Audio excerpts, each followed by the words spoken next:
माझ्या व्हिडिओमध्ये स्वागत आहे। व्हिडिओ कुठे न स्किप करता पूर्ण बघा आणि आवडल्यास लाईक आणि सबस्क्राईब करा।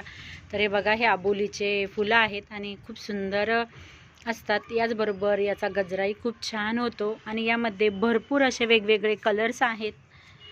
त्याचबरोबर याचे जे रोपं आहेत ते उगवण्याची पण खूप सुंदर अशी खूप छान पद्धत आहेत असं म्हटलं तरी चालेल, कारण खूप सोप्या पद्धतीने याचे फुलं ज्या बिया आहेत त्या उमलतात। हे बघा, हे जे छोटंसं आहेत ना, हे फुलं येऊन गेल्यानंतर जो खालचा भाग असतो हे सुकल्यानंतर याच्यात बिया तयार होतात आणि ज्या आत्ता हवेमुळं खाली पडतात खालच्या झाडांमध्येच। आणि बघा तुम्ही, ह्या प्लॅन्टमध्ये सुद्धा शेजारच्या खूप असे छोटे रोपं उगलेले आहेत त्याचे, जे आपण आता नंतर थोडेसे मोठे झाले का पावसाळ्यामध्ये त्यांना दुसऱ्या कुंडीमध्ये लावू, कारण आता जर उन्हाचे लावले तर ते जळू पण शकता आणि लावण्याजोगे पण आता सध्या झालेले नाहीत। पण जेव्हा तुम्हाला जर आबोलीचे रोपे तयार करायचे असेल तर एकदम छान पद्धतीने, एकदम सोपं, न काळजी घेताही रोपं उगवतात। तर भरपूर रोपं सगळ्या बाजूने उगवलेली आहेत, इकडून पण बघा भरपूर आहेत। आणि हे मोगऱ्याचं प्लॅन्ट आहेत, तर साधारणतः एवढे मोठे झाले की आपण त्यांना रिपोर्टिंग करू पावसाळ्यामध्ये आणि खूप सुंदर असा गजराही तयार होतो। कुठल्याही प्रकारची काळजी घ्यायची गरज नाही।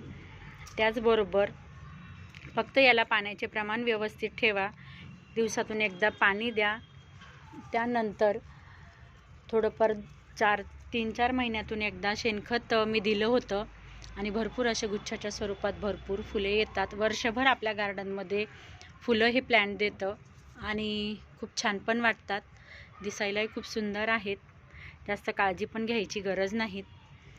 आणि बिया जर तुमच्याकडे नसतील, कुठे जर झाड असेल तर तुम्ही त्याची कटिंग पण लावू शकता। हे जे आहेत, इथून नवीन हे कोंब येतात, तिथला खालचा जो भाग आहे तिथून तुम्ही कट करून ही फांदी जर मातीमध्ये रुजवली तरीही खूप छान नवीन रोप तयार होते।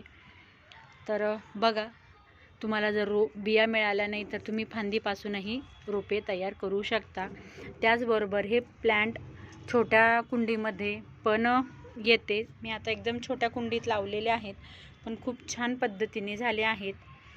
आणि एकच झाड हे आपल्या गार्डनमध्ये खूप वर्ष टिकते, कारण याच्या ज्या फांद्या आहेत त्याला फुले येऊन गेल्यानंतर परत नवनवीन फांद्या येऊन परत त्यांना फुले येतात आणि आपले प्लांट हे वर्षभर आपल्याला फुलं देतं।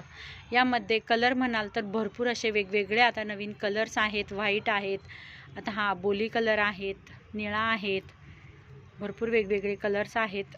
तर चला, तुम्हाला जर माझा व्हिडिओ आवडला असेल तर नक्की लाईक आणि सबस्क्राईब करा। बाय, भेटू पुढच्या व्हिडिओमध्ये।